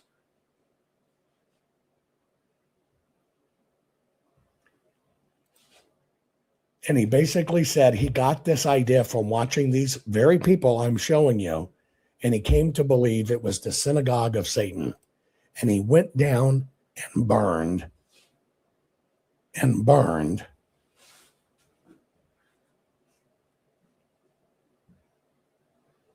one of the oldest standing synagogues in the United States of America. And now he's going to prison. And the way we learned he did it, he came home laughing and bragging about it, that he got him. He taught them to his dad. And when his dad found out what he did, his dad perp marched him to the police. And this kid's going to go away for 20 years, exclusively based on what he consumed, quote unquote, as a conservative kid on social media.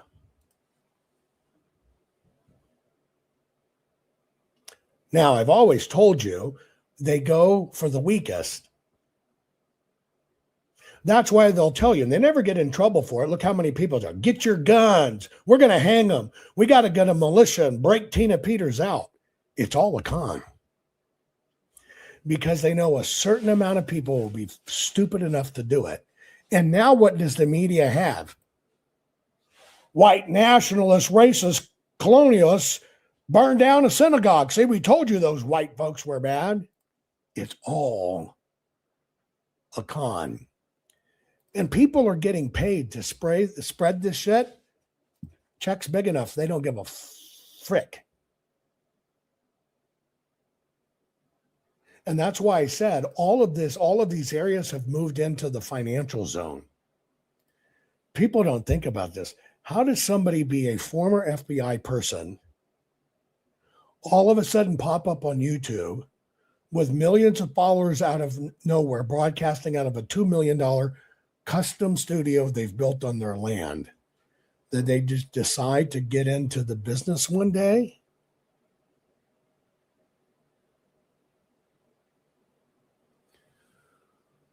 All of this is a con. And they bank on you not paying enough attention to it. And everybody's all pissed off. Well, Tucker's changed and he's not a Republican. And well, folks, dumbass, he never told you he was a Republican. And so while you fight the little bullshit, you miss what the big messaging really is and what's really bad about this. You should be thinking about the fact that Tucker seems to be on a campaign right now to undo everything Charlie Kirk made movement on. Because he and Candace and those people are pissing all over that, destroying it. They need it eradicated with a new message.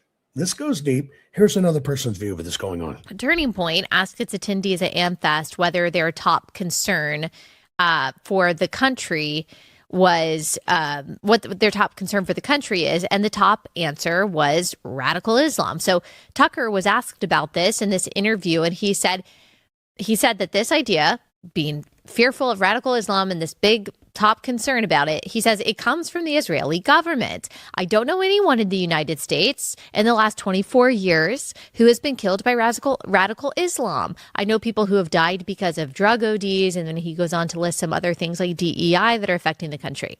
Okay, here's my response to this. First, that's a false choice right there. That's a logical fallacy because we don't have to choose. He's presenting a choice like we have to choose between caring about radical Islam and caring about ODs from fentanyl and DEI. I care about both of those things a lot because I care about people. I care about vulnerable people. So I care about both of those injustices. We can care about both and we should. So I'm not sure why it's presented as like a necessary choice. It's not. That's a false binary. Second, if I found out that Islam, that radical Islam was just a psychological operation by the Israeli government, I would be thrilled.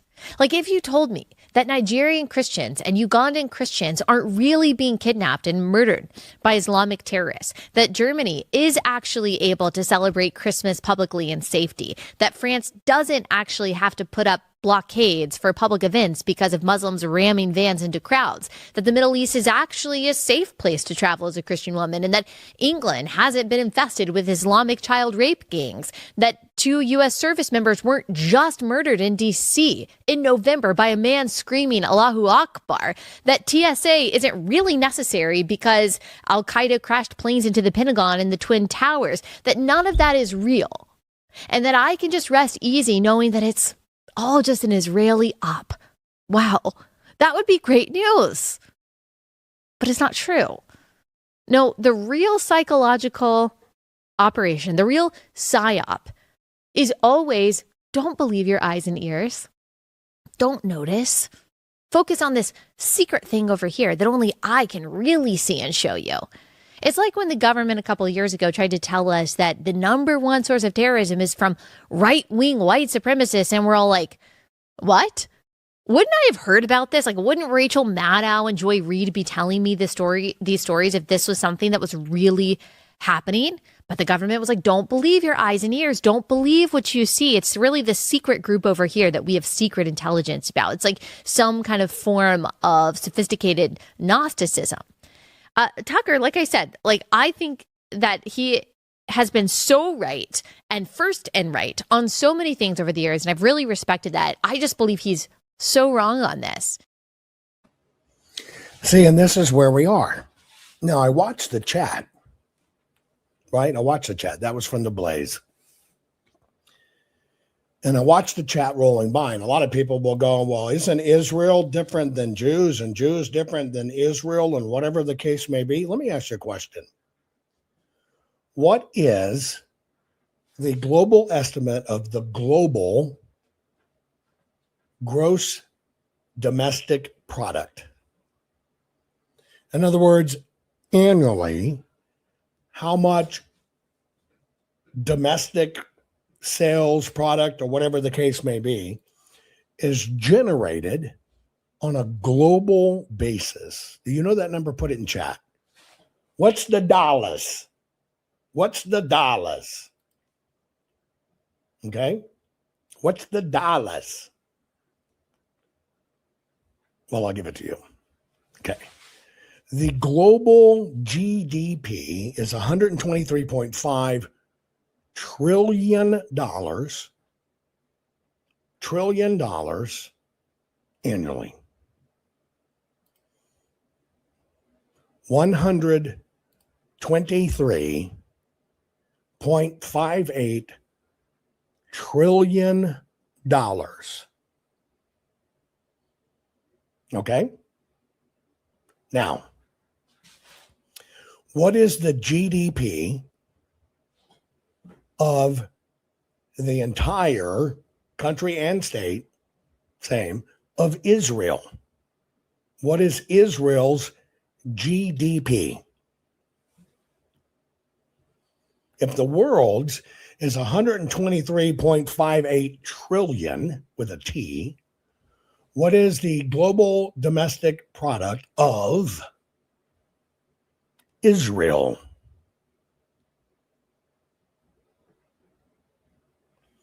$610 billion.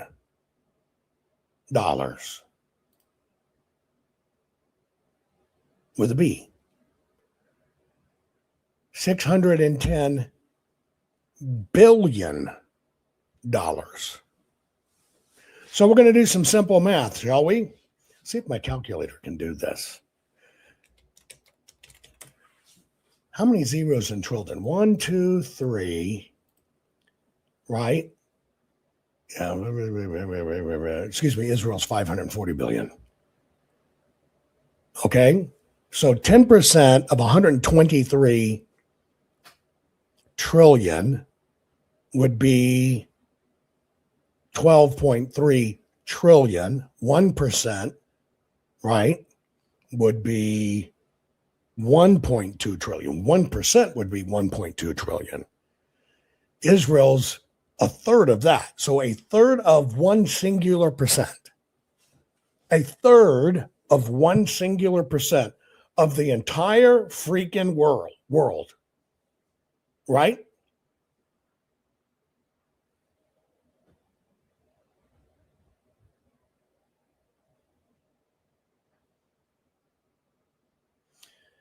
They try to convince you the Jews run the world.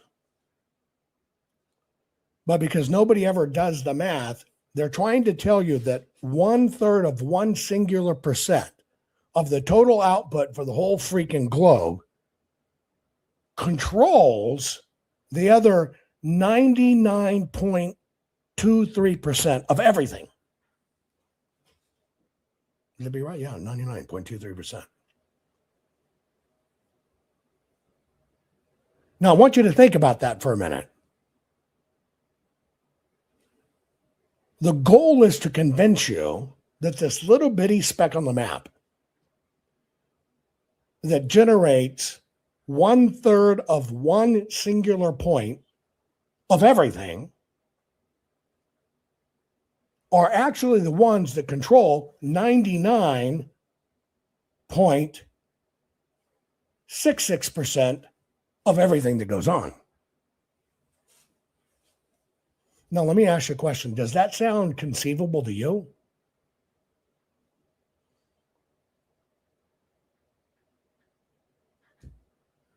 And I know, don't get into the Kazazis and Jews, the Gotchanika Jews, the Kanuka Jews, the Judikazus, the Rikazis Jews. Stop that shit.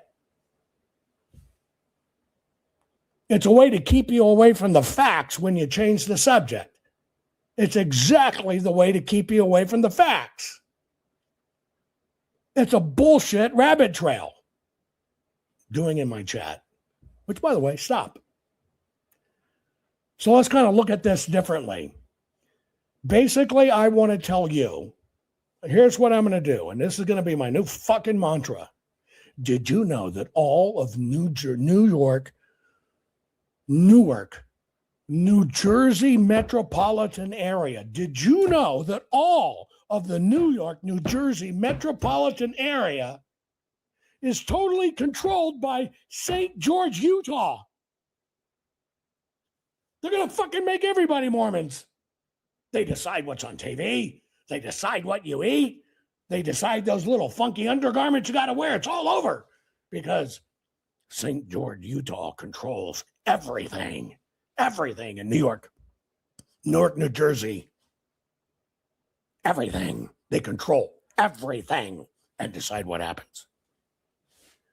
There's your relative scale.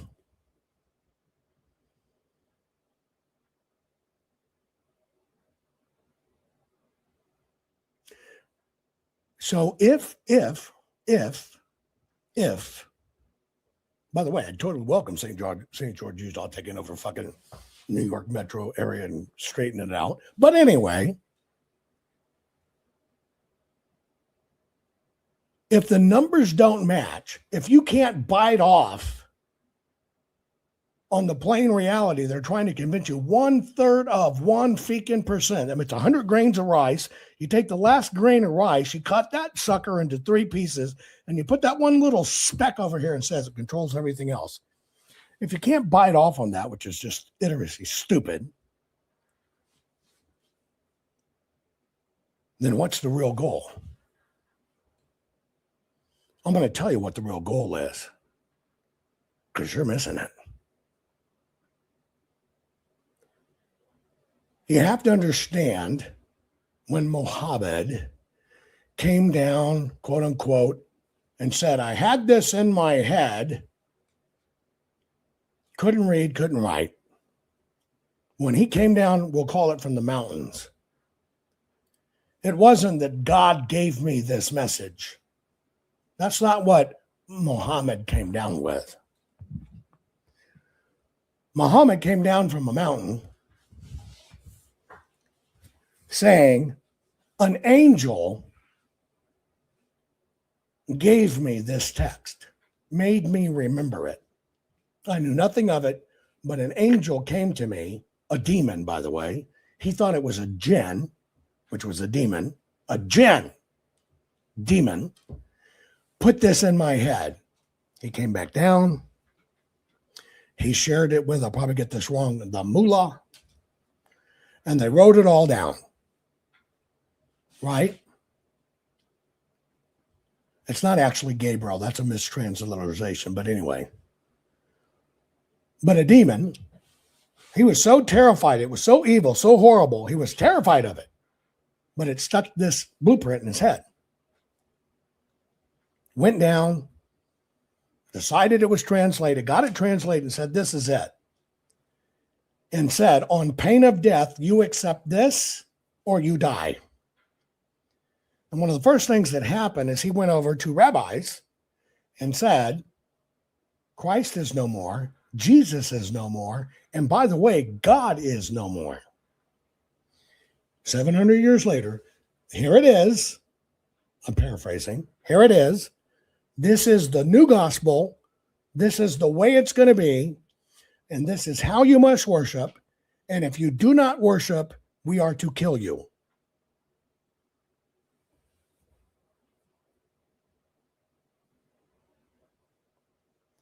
That is the bottom line fact of the whole fucking matter. That's it. The bottom line fact. There is Islam. Bang. You believe it or you die. Wear the mask or you die. Take the shot or you're going to kill everybody. All threats, all violence, sold to you as the total opposite, religion of peace. All ancient scriptures where people haven't been killed will tell you Muhammad encountered a demon. And that demon's goal was, clearly stated, you will make them turn away from the one true God, because that's crap and this is the real story, and you've got to deliver the real story. If you do your own research, you can find it yourself. Now, I got a question to ask you. If that part is correct, and it's about the great deception, you can have sex with children, you can screw little boys because it's not considered being either a pedophile or homophobia or homo, because it's a child and you can use a child that way. You can take slaves, women, you don't have to teach. You can control them, you can beat them, and you can kill the infidel and take what's theirs. What kind of religion is that? It's certainly not the 10 Commandments, is it? If you just want to think of it that way. But upon later it came, you accept this, you all die. And it has 100% been based on that forever. And you convert. And by the way, if you say something about them, they kill you, the Ishal Fatwa, they're going to kill you. Now, I just want you to think about that for a minute. I can come into your home. I now own everything you have. It is okay for me to fuck your daughters and wives and children and your children. I can do it. And by the way, I can diddle your sons, and that's not gay, so don't you call me gay or cut your fucking head off. And you will worship this way, and you are now perpetually a slave to me. And you will ask no questions. You will no longer go to school. You will no longer be able to read anything that we don't approve. I just want you to think about that for a moment. Now, what does that require if it's really a battle over mankind? And that's what? You better fucking walk away from this bullshit of Abraham, Isaac, and Jacob. And the one true God that came first and gave you the 10 commandments, you better fucking walk away from that or we're going to kill you.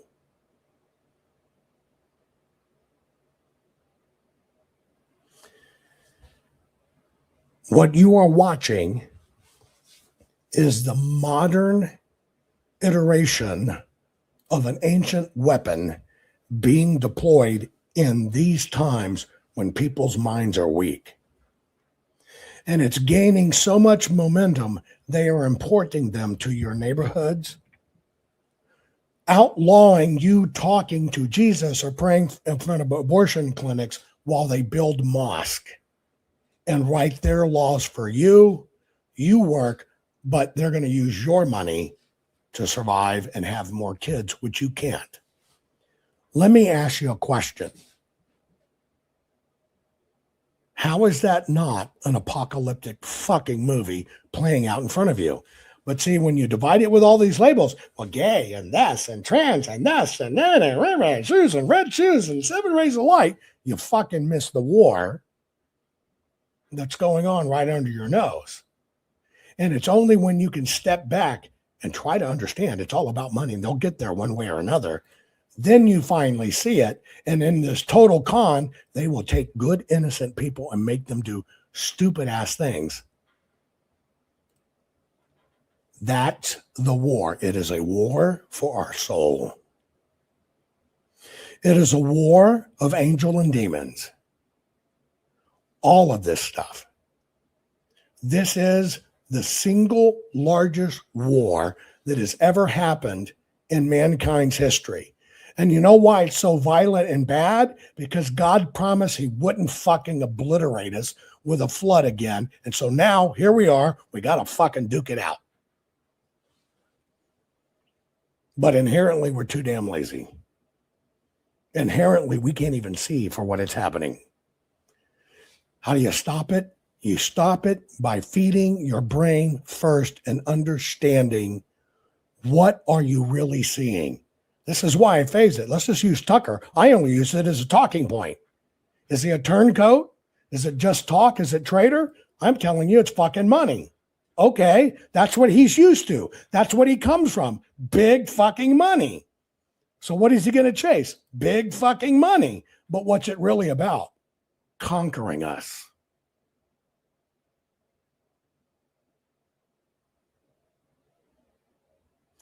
All of this racket is to keep people away from the truth.